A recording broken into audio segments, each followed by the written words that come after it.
listening to the Hidden Killers podcast with Tony Brueski, featuring former federal prosecutor and president of West Coast Trial Lawyers, Neama Rahmani. The house on King Road in Moscow, Idaho, it was occupied again this week by the FBI, this time going in, taking photos, documenting various aspects of the home, taking the boards off, and now boarding it back up. Joining me to discuss where this is all at, Neama Rahmani, former federal prosecutor. Neama, what was the purpose at this time to go back into that house on King Road? Had they not already gathered all the evidence and things that they needed in the past? And we had thought that this home was actually going to be torn down by this point in time.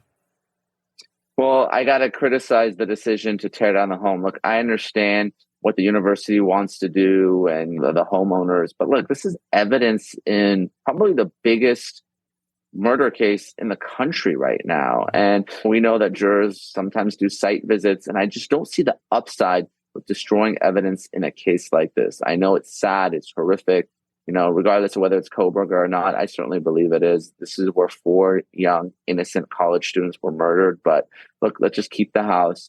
Now the FBI is trying to recreate it, model it, and just doesn't make a whole lot of sense. Let's at least get through the murder trial, then we can tear it down.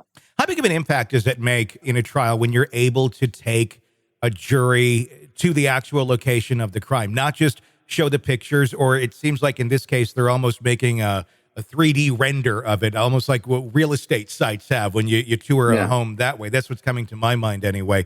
Neat, interesting, probably more perspective than one would have had 10, 20 years ago in a case if you're not able to visit the scene. But to actually be there, this case is scheduled to take place there in Moscow, so it's not a far stretch to think we can take the jury there to walk around. What kind of impact does that make versus not being able to show them the crime scene?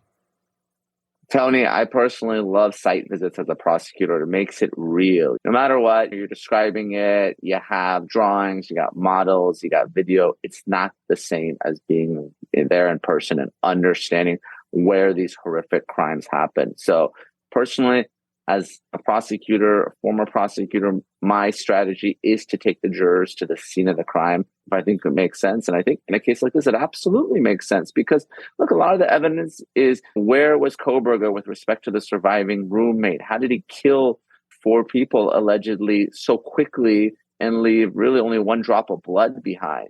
What about him outside the house, right? We know he was pinging off cell phone towers the day after and then days before. So I think all of that is important for the jurors to understand and know in a circumstantial case like this. What happens on a site visit with something like this? I know we saw it in the Murdaugh case, and lots of the jurors said that was very impactful. But once the jurors are there, should they do a site visit? Is there testimony that goes on? Do the attorneys walk them through and say, here's what we believed happened when and where? Or is it just kind of a wander around at your own convenience and come back out? It's more of a guided tour. The jurors aren't necessarily being spoken to. What will happen is usually closer to the beginning of the case, sometimes they'll have a witness or two just kind of lay the scene. The jurors will go. Obviously, they can't be touching things or manipulating the evidence unless it's admitted to evidence and in that jury deliberation room. They need to create a record. But yeah, you're not having the lawyers talk to the jurors ex parte or witnesses. Any kind of evidence has to really come in through the proper channels at trial. With it being the structure that is there, the rooms and such, is it important or is anything ever put back as to where it was found to help really paint the scene of what that scene was like when it was investigated right after the murders? Or are they just walking through the shell of the home? Really the shell of the home. Anything that is evidence is photographed, tagged, bagged. You're not really putting it back because this isn't a recreation or a reenactment. It's what does this crime scene look like today, not what did it look like years ago when the crimes actually happened. Does it tend to sway jurors? Have you ever seen a case where maybe it was going very much for the defense, and then once people got to see the site itself, it really kind of made people have a change of heart? Not off the top of my head, Tony. I mean, usually these crime scenes are pretty bloody. We talked about Murdaugh, but the recent one, and obviously it didn't go the way the prosecution wanted, was Nicholas Cruz and the Parkland school shooting. I mean, they really went through the school hallways where Nicholas Cruz killed all these children, the most brutal school shooting in American history. Obviously, that was the case. The question was not really guilt or innocence because he pled, but whether he should get the death penalty or not. But most of the time, when you're seeing blood, you're seeing violence, even though you're not actually witnessing it, but you know that people were killed where you're standing, that tends to really inure the benefit of the prosecution as opposed to the defense.